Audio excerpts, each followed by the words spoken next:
नमस्कार दोस्तों, दर्शकों, आप देख रहे हैं आजकल भारत। आजकल भारत के समसामयिक खबरों की कड़ी में चूंकि उत्तर प्रदेश में विधानसभा के चुनाव नजदीक है। आगामी 10 तारीख को पश्चिमी उत्तर प्रदेश में निर्वाचन की प्रक्रिया प्रारंभ हो जाएगी और इसी कड़ी में हम लोग उत्तर प्रदेश के देवरिया जनपद के राजस्व ग्राम रामपुर में है और यहाँ रामपुर के मतदाताओं से हम लोग जानेंगे कि चुनावी जो हलचल चल रही है, चुनावी जो सरगर्मी चल रही है, उस सरगर्मी में यहाँ उत्तर प्रदेश के मतदाताओं का मत क्या है, उत्तर प्रदेश के मतदाता किस दल किस सरकार के पक्ष में है। हम लोग से जुड़ गए हैं, एक युवा मतदाता है और यह किसी यहाँ पर काफी दिनों से राजनीति में सक्रिय है और तमाम विषयों पर गंभीर जानकारी भी रखते हैं। हम इनसे जानेंगे कि इस बार जो चुनाव होने जा रहा है उस चुनाव में उत्तर प्रदेश में क्या क्या मुद्दे हैं, कौन कौन से एजेंडे हावी हैं।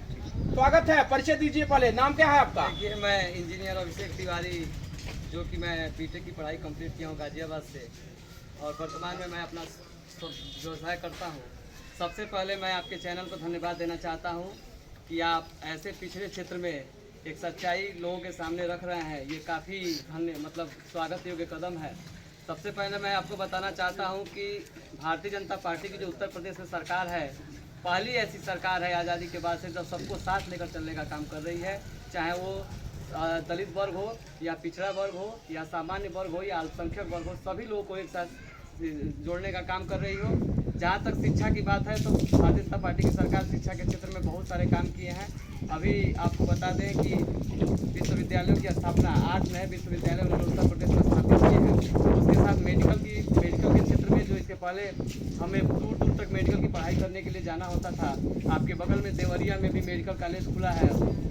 लगभग 42 नए मेडिकल कॉलेज 2017 से लेकर 2021 तक उत्तर प्रदेश की सरकार ने प्रस्तावित किए और प्रस्तावित ही नहीं किए बल्कि उनको बनवाया भी है। तो ये बहुत ही बड़ा कदम उत्तर प्रदेश सरकार ने उठाया है। लॉ एंड ऑर्डर जो बहुत बड़ी समस्या हुआ करती थी प्रदेश के अंदर, दिन दहाड़े लोग अपने को असुरक्षित, खास करके व्यवसायी वर्ग जो अपने को असुरक्षित महसूस करता था, जब से योगी आदित्यनाथ जी की सरकार आई है, लॉ एंड ऑर्डर में बहुत आमूलचूल परिवर्तन हुआ है और लोग अपने को काफ़ी सुरक्षित महसूस कर रहे हैं। बहन बेटियां जो घर से बाहर नहीं निकल पाती थी, आज वो बेहद सुरक्षित महसूस कर रहे हैं। इंजीनियर साहब, आप जाति से ब्राह्मण हैं और बड़े संख्या में ब्राह्मण नेताओं का पलायन हुआ भाजपा से।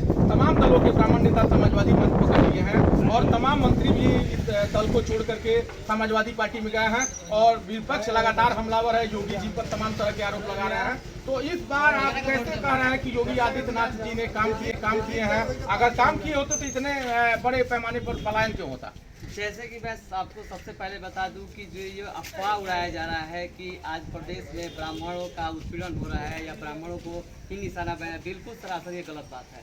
मैं आपको बता देना चाहता हूं कि ब्राह्मण समाज, खास करके जो बुद्धिजीवी वर्ग से आता है, वो कभी भी ऐसा निर्णय नहीं लेगा जो कि किसी समाज के लिए ठेस पहुँचाए या फिर किसी को गलत लगे। हम आपको बता देना चाहते हैं कि किसी भी जाति के लोग हों, किसी भी मजहब के लोग हों, अगर वो अपराधी हैं तो उनको संरक्षण नहीं मिलना चाहिए। इसके हम खुला विरोधी हैं और ख़ास करके जब साक्षरता बढ़ा है, सभी लोग अब काफ़ी ज़्यादा चालाक हुए हैं। ऐसे समय में किसी को ये बताना, विपक्षी दल दुष्प्रचार करना कि ये उत्पीड़न हुआ है, मैं विकास दुबे की जो घटना है उसका मैं कतई समर्थन नहीं कर सकता, क्योंकि उसके ठीक अपोजिट जो आपने देखा कि वहाँ सीओ देवेंद्र मिश्र की हत्या भी हुई थी, वो भी एक ब्राह्मण थे। तो इसको एक तरफ से केवल एक तरफा निर्णय से जोड़ना बिल्कुल सरासर गलत है।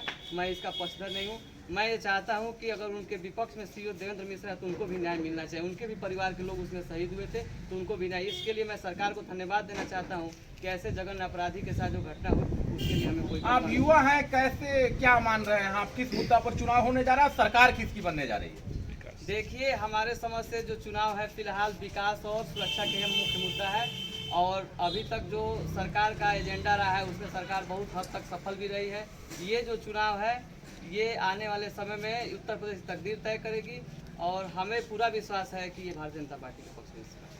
तो दोस्तों, दर्शकों, आप लोगों ने देखा ये पेशे से इंजीनियर हैं और यहाँ इस रामपुर बाजार के एक प्रतिष्ठित व्यवसायी भी हैं और इनका सीधा मानना है कि सरकार ने जो काम किया है, योगी आदित्य ने जो काम किया है, उन कार्यों के बल पर, उनके विकास को, उनके सुरक्षा संरक्षा के मुद्दे पर यहाँ की जनता मतदान करने जा रही है। एक और हमसे यहाँ के प्रबुद्ध व्यक्ति हैं, जुड़ गए हैं, इनसे हम लोग जानेंगे कि इस बार के उत्तर प्रदेश चुनाव में मुद्दा क्या है, क्या मुद्दा होगा इस बार चुनाव में, जो चुनाव चल रहा है आज।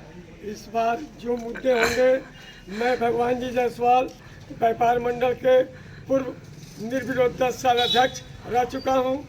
मैं भारतीय जनता पार्टी के कार्यशैली से खुश हूँ।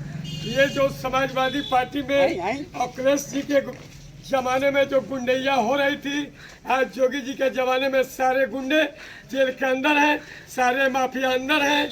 और जो गरीब तबके लोग हैं, माननीय आदित्यनाथ योगी जी द्वारा, मोदी जी द्वारा जो महीने में मुफ्त राशन गरीबों को दिया जा रहा है, सारे गरीब प्रसन्न हैं, खुश हैं कि इस बार प्रचंड बहुमत से 10 तारीख को काउंटिंग के बाद भारतीय जनता पार्टी की सरकार बनने जा रही है।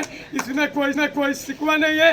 ये दलालों द्वारा अफवाह फैलाया जा रहा है कि योगी जी की सरकार नहीं बनेगी। खास करके भाटपारा विधानसभा में यहाँ के विधायक 3 बार जीते और कोई विकास का काम नहीं किया। इसके लिए यहाँ की भाटपारा विधानसभा की जनता इस बार परिवर्तन की मूड बना चुकी है। इस पर भाटपारा विधानसभा में परिवर्तन होगा और यहाँ से कमल खिलेगा। ये सारे सोच है, सारे लोग एक साथ हैं। इस बार जात पात और राजनीति धर्म की राजनीति नहीं होगी। सारे लोग मूड बना के भारतीय जनता पार्टी को 3 तारीख को वोट करने जा रहे हैं।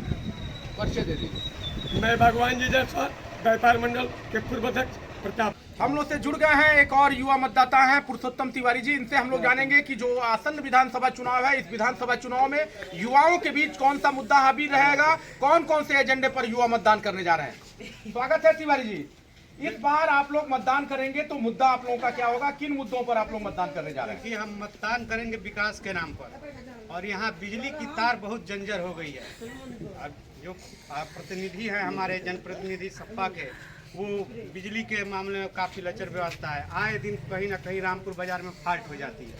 अंतर्राष्ट्रीय मुद्दा क्या होगा, चूंकि देश स्तर की राजनीति तय करती है उत्तर प्रदेश विधानसभा का चुनाव। यहाँ से जिस पार्टी का बहुमत मिलता है उस पार्टी को केंद्र में सरकार बनाने में सहयोग मिलता है। इस बार आप लोग किस पार्टी को मतदान करने जा रहे हैं। इस बार हम बीजेपी को सपोर्ट करेंगे। क्या कारण है बीजेपी के सपोर्ट के पीछे। बीजेपी 12/370 खत्म किया, गरीबों को राशन दिया, सर्जिकल स्ट्राइक किया, एयर स्ट्राइक किया, कहीं भी देश में बम ब्लास्ट नहीं हो रहे हैं। हर वर्ग को साथ लेकर चल रही है बीजेपी, सभी धर्मों को, 3 तलाक भी खत्म किया। इसी के चलते हम बीजेपी को सपोर्ट करेंगे। और बीजेपी अच्छी पार्टी, भ्रष्टाचार पुरुषोत्तम कुमार तिवारी। आप लोगों ने देखा यहाँ के अधिकांश मतदाताओं का राय भारतीय जनता पार्टी योगी नीति सरकार के पक्ष में है। एक और हम लोगों से यहाँ के मतदाता हैं जो जुड़ गए हैं, उनसे हम लोग जानेंगे कि इस बार के चुनाव में मुद्दा क्या होगा और कौन कौन से एजेंडों पर इन लोगों ने मतदान करने का निर्णय लिया है। स्वागत है मिश्रा जी। इस बार हम लोग का मुद्दा होगा विकास। भारतीय जनता पार्टी जो सबको साथ लेकर चलती है, जिसका स्लोगन है सबका साथ और सबका विकास। ना कोई कास्टिज्म है, ना कोई जो गुंडा तबका के लोग हैं वो किसी भी कास्ट का हो, ना उसमें ब्राह्मण राजपूत या कोई कास्टिज्म कुछ है ही नहीं है। इसलिए हम लोग जोगी जी को समर्थन करते हैं। हमारा वोट बीजेपी को जाएगा। तो दोस्तों दर्शकों, आप लोगों ने देखा ये यहाँ रामपुर प्रतापपुर की जनता थी और निश्चित तौर पर यहाँ की जनता विकास और योगी जी के एजेंडे के साथ है और इस एजेंडे के बल पर यहाँ उत्तर प्रदेश में सरकार बनने का दावा कर रही है। कैमरा पर्सन इमरान साथ मैं अशोक कुमार पांडे।